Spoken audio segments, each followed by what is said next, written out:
Salut les mecs, en direct du pays des Chris Prolls, grâce à RC Jam Jam, nous avons ici un Techno RC 410.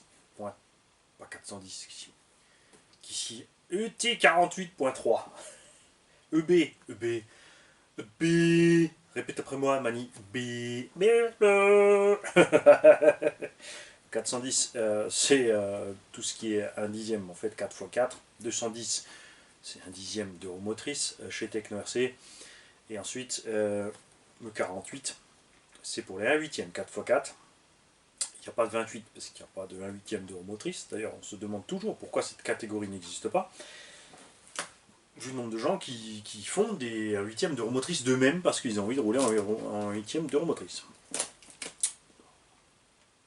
E, c'est pour électrique. B pour buggy. Si c'est E, N, c'est nitro. Électro. Je suis en train de les perdre. Non, je rigole. T, c'est pour truggy, évidemment. Et pourquoi j'ai pris un Techno? D'abord parce que Techno, c'est super, méga solide. J'aime beaucoup comme c'est construit. J'aime pas le look de la carrosserie par rapport aux roues, mais ça, c'est pas un problème. Vous le savez, c'est très facile d'adapter une carreau incassable au choix là-dessus.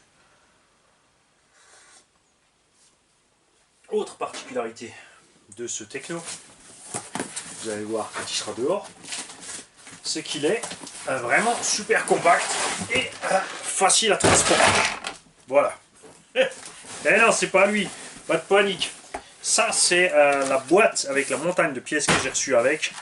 Sticker, notice d'origine. J'ai reçu. Bon, ça, on va l'offrir à une demoiselle qui fait de la RC.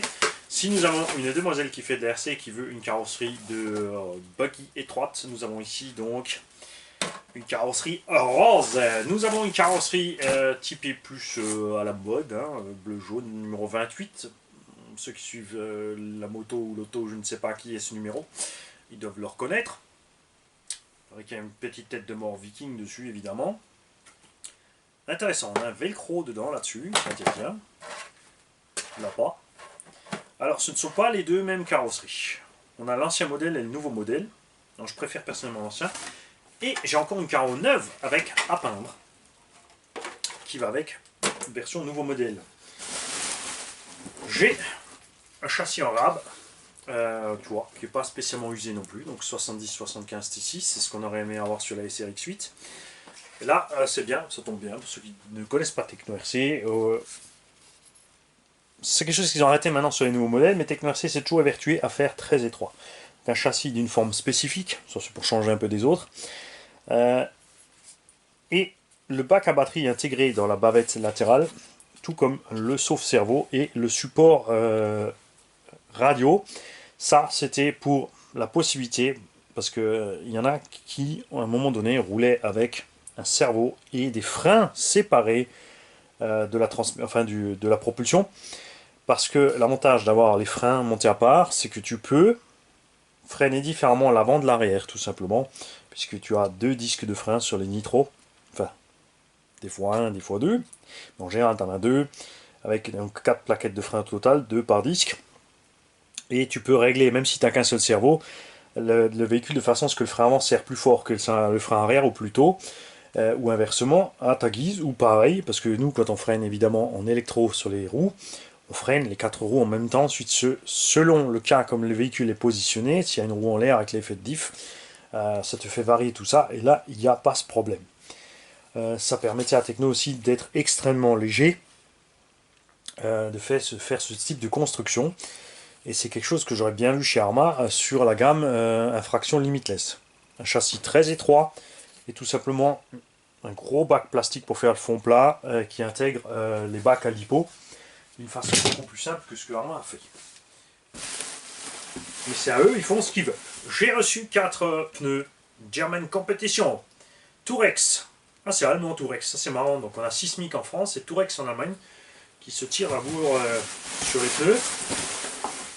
Donc j'en ai 2 qui sont légèrement usés et j'en ai 2 qui sont en meilleur état.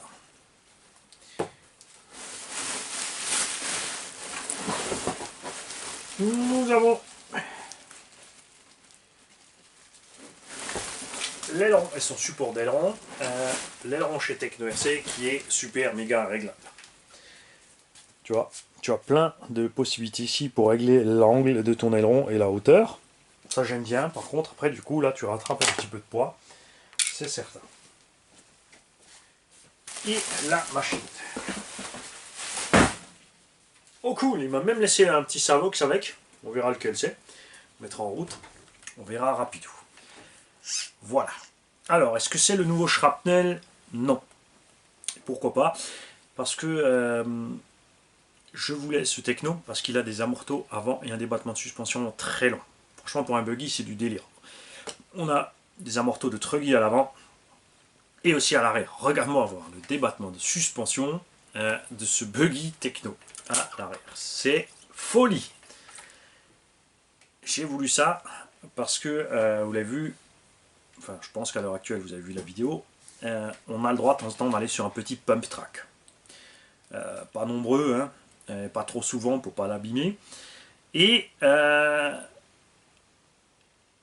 du coup, il me faut un engin avec gros débattement de suspension, parce que j'ai envie de le laisser assez haut du sol, mettre des huiles relativement dures pour encaisser le truc. On roulera avec des pneus piste sur le pump track. Et je vais donc appeler ce projet le projet Smashing Pumpkin. Pumpkin, c'est une citrouille, mais je ne ferai pas une carreau orange pour autant. C'est juste parce que c'est le pump track, Pumpkin, pump track, tu vois, ça me fait marrer. On a déjà présenté un de ces engins-là. Techno RC s'est livré full avec les noix légers. Là, tu vois, les noix sont bouffées, mais ça, je le savais au moment de l'achat. J'ai eu de toute façon un prix super sympa. On a les hexagones de roues allégées. On a une pléiade de réglage au niveau du porte-fusée ou noyeux, tu l'appelles comme tu veux. Au niveau de la tourelle aussi. J'aime beaucoup le look des tourelles d'ailleurs aussi par rapport à beaucoup d'autres. Techno RC s'est toujours donné du mal à changer un peu le design pour sortir un peu du moule. Évidemment la tourelle avant très exposée si on laisse une carreau de buggy, ce que je ne ferai pas.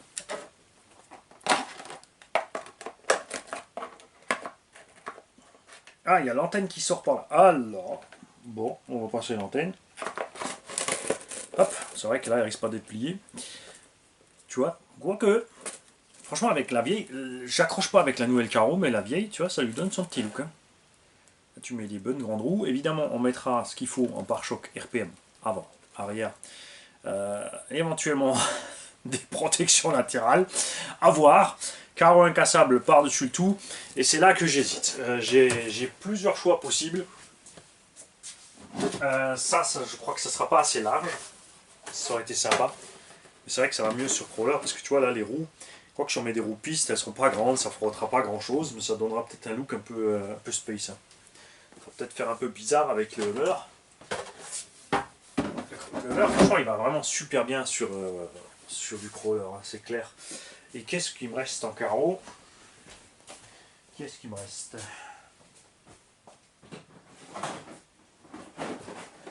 Alors, on peut faire un grand classique, le Outcast. Tu vois, sur un simple buggy 1.8, tu poses la coque du Outcast, tu mets les roues que tu veux. N'oubliez pas, quand vous mettez des roues de Truggy sur un buggy, que votre véhicule va aller étonnamment vite. C'est pas parce que vous êtes un super préparateur, c'est parce que vous avez merdé. En fait. D'un moment, on a dit que quelqu'un était étonné, il a mis des roues de Truggy, il était étonné de comment ça marche comme un fou son projet, et qu'il était sidéré et qu'il ne comprenait pas, alors que en fait, quand tu mets des grandes roues sur un buggy, les buggy ont un rapport de transmission différent des Truggy. D'abord, ils sont plus légers. Donc on peut mettre un rapport de transmission plus long. On a une couronne principale généralement plus petite, un pignon moteur plus grand, et au niveau des diffs aussi, on a couronne, pignon d'attaque qui sont étagés différemment. Pas sur toutes les marques, mais sur certaines, il y en a qui font vraiment une différence. Hein. Ça va de genre, en buggy tu vas être en 10-30 et en truggy tu vas être en 13-43. Donc tu vas être en 1 pour 3 dans la cellule ou 1 pour 4 dans l'autre, en 10-43, c'est égal. Donc méfiez-vous.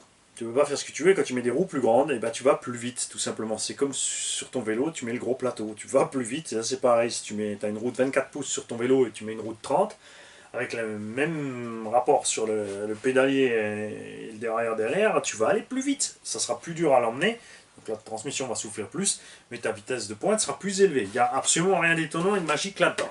Hein, c'est juste que tu n'as pas réfléchi à ce que tu as fait. On peut mettre Summit Apocalypse. Tu vois, ça nous ferait un petit break, ça protège bien les tourelles. On pourrait le descendre relativement loin sur les suspensions, celui-là. Après, ça dépend, à voir, comme dit. Si je roule avec des roues tout-terrain avant des petits, ça va faire bizarre avec des coques de ce genre-là. Il faudrait des roues... Mais c'est vrai. Bon, ça c'est la version Exat 12. Mais je pourrais prendre les Proline Prime en Exat 17. Tu vois, hein, regarde. Ça serait pas mal. Là, on arriverait à faire...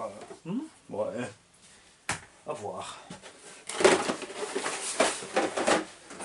Ciao Truggy, tiens, quelqu'un voulait voir la Proline Bulldog en jaune. Regarde-moi ça, comme ça pète, c'est absolument super. Évidemment, c'est trop long pour un buggy, mais on peut tricher.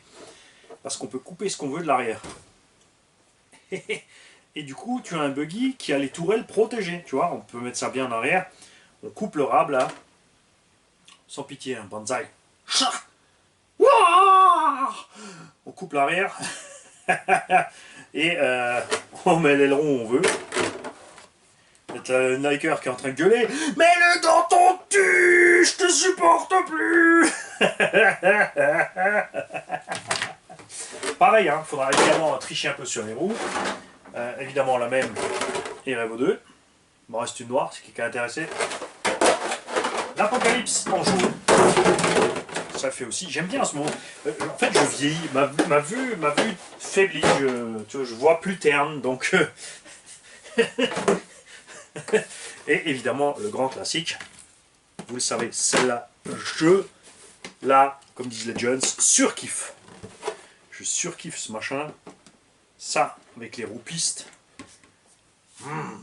Tu vois, et on met un débattement de malade, comme ça, je règle la machine pour que posé, on soit bien, mais que quand je lève les pattes, tu vois, les roues puissent monter à donf. Hein? Qu'est-ce qu'elle est belle cette carrosserie. J'y peux rien, je l'adore. C'est super. Et maintenant, on va aussi voir autre chose. Et tu vois, il n'y a pas que chez nous en Alsace qu'on utilise des clips pour hommes, hein, t'as vu, regarde. Au pays Chris Prolls aussi. On met des gros clips de carrosserie, peu importe le poids. Mais c'est vrai que c'est sympa quand même. On va vite vous le... Allez. Il n'a pas serré. Chez Techno-RC aussi, toujours overkill. Hein. Fusée, chape, machin, tout ça, c'est toujours overkill. Les triangles sont super solides. Il n'y a vraiment pas besoin d'y rajouter des renforts. Tu as les ballettes aussi d'origine livrées avec. Les pare-boues, appelle-les comme tu veux. Il y en a encore un qui ont donné des termes techniques précis et qui vont se rendre malades si on l'appelle autrement. Ce que j'ai remarqué aussi dans ces pays nordiques, souvent, c'est pas la première fois que j'ai un buggy de là-bas, c'est qu'ils sont réglés avec des gardes au sol très élevés. Tu vois, il n'y a pas pas que chez nous. Parce que chez nous, les compétiteurs, ils roulent souvent à ras du sol, persuadés que ça va aller plus vite et mieux. Chaque fois que ton châssis frotte, c'est pas le fait que tu l'uses, c'est le fait que tu perds de la motricité. Tu freines ton véhicule, et si le châssis pose, ça remonte la caisse, ta suspecte travaille, tu moulines dans le vide avec une roue. Tu vois, regarde, j'ai rien fait. Regarde comme il est réglé, tu vois. Les huiles, tu vois, les ressorts sont durs, les huiles sont relativement souples, tu vois, encore, tu vois. Mais regarde-moi comment il se pose. Oh, oh, oh. Eh ben, je crois qu'il est parfait, en fait. J'ai pas besoin d'aller... J'ai absolument pas besoin de préparer la suspecte pour le pump track. Regarde-moi ça. C'est hyper beau, ça. Hein? Encore, j'ai constaté par contre sur le pump track, une chose rigolote avec le X-Max, c'est que quand tu rebondis, c'est funky aussi ce pump track. Le fait de chaque impact rebondir, ça te catapulte ailleurs et ça devient vraiment franchement marrant à rouler. Aborto Techno-RC avec purgeur évidemment, toujours. C'est les premiers qui ont commencé à faire ça de série, il me semble. Enfin, il y avait déjà évidemment des véhicules avec, ça existait déjà. Mais eux, ils l'ont fait systématique, on va dire comme ça. Et là-dedans, en pièces de rechange, j'ai un deuxième buggy. Regarde, j'ai du délire. Bon, les axes sont sous fer, mais évidemment, on va changer les axes. J'ai, tu vois, regarde, les jeux complets. Chape avant, machin avec les carans. La direction complète, toutes les biellettes, tourelle arrière, tourelle avant, tourelle à haut, diff centrale. Ça aussi j'aime beaucoup chez Techner-C, c'est le fait que les diffs, au centre on a une couronne en Delrin. C'est pas toujours pratique avec la saleté, parce que effectivement, beaucoup ont des soucis de casse de ces couronnes dès qu'il y a la moindre petite saleté qui rentre. Après là, si tu prends un carreau d'origine, tu vois là en plus il a mis du velcro partout, elle est vraiment, la carreau est bouchée de partout. Pas grand chose qui rentre, faites gaffe par contre à la chauffe. Hein. Gaffe à la chauffe, surtout en buggy. On a vraiment une mauvaise ventilation. On a un cellule arrière qui a une petite réparation mais qui a l'air d'aller. Une cellule avant, cale de train, triangle. Amorto. Alors, nous avons deux amortos et des amortos endommagés, mais c'est pas grave, j'en ai deux. Je sens que je vais monter un shrapnel quand même en cours.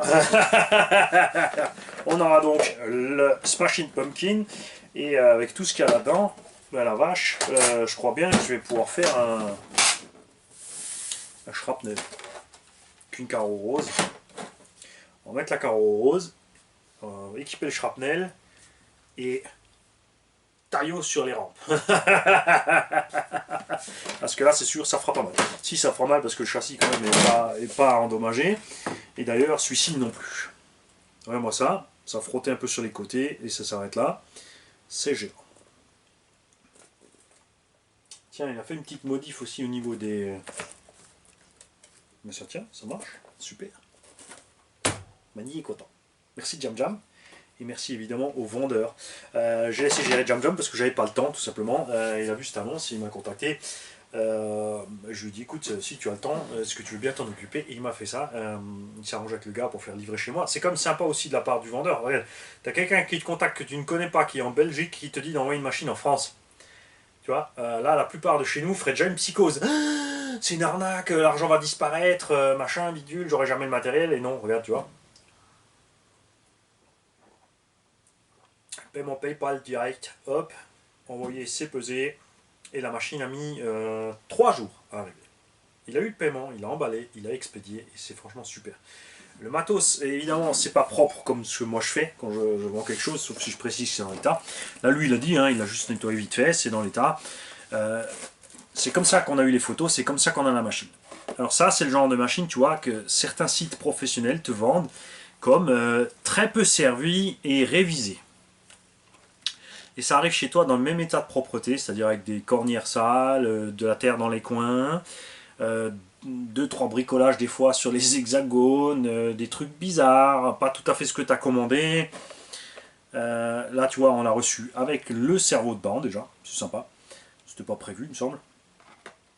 Ce genre de site professionnel achète les machines entières, ensuite il les dépieute, il te vend le combo à part, il a fait 10 packs, il te vend la voiture, elle a fait une saison, et quand tu demandes, si tu retrouves le vendeur, tu demandes au vendeur, en fait il te dit que ça fait 2 ans qu'elle a roulé, elle a fait une centaine de packs, que le combo a 2 ans, qu'il a fait 200 packs aussi, et voilà, en gros ça te dépiète la machine, ça te vend les morceaux à part, et ça double le bifton. Un petit peu de bénéf, je suis rien contre, hein. C'est normal. Tu vois, là maintenant si je la refais, je vais la revendre un peu plus cher que je l'ai acheté. Mais elle sera propre, elle sera faite, elle sera équipée d'une carre incassable, tu auras des roues en plus, tu auras l'électronique dedans sur mesure si je la vends, mais d'abord elle va passer sur Pump Track. Bon après le Pump Track, c'est possible que ça soit aussi un shrapnel, hein, parce que quand on y va cool ça va, mais quand on se lâche ça déboîte un peu. Ça serait sympa, sur le Pump Track on a vu une chose, il faut qu'on le fasse, il faut vraiment qu'on se fasse ça, vers ça avec le nain d'atelier ou la fripouille, c'est d'aller sur le Pump Track en 2S. en 2S ou 4S bridé à 50%. Et tu vois, genre une Vmax de 30 km/h, ça paraît ridicule, c'est vrai. Mais tu as plein de bosses, tu as plein de virages, et ça permet de se tirer la bourre et de faire du stock car, tout simplement, sans risque. Tu vas te faire des pitchnettes, tu vas dérailler du circuit, tu vas t'envoyer valdinguer, tu vas pas taper fort, même si tu plantes le nez, tu vois, tu vas pas taper grand chose à 30 à l'heure, surtout qu'un engin léger comme ça peut être vraiment, vraiment sympa. En tout cas, moi, je suis super content. Et m'est avis que si le vendeur vend d'autres matériels, on fera encore plusieurs fois affaire avec lui, ça c'est sûr. Les boîtes, les mecs, ça tombe bien par la boîte. Si vous êtes amoureux des boîtes, il faut me contacter absolument. J'arrive, bougez pas. Chaque fois j'oublie ça. Et je voulais vous montrer.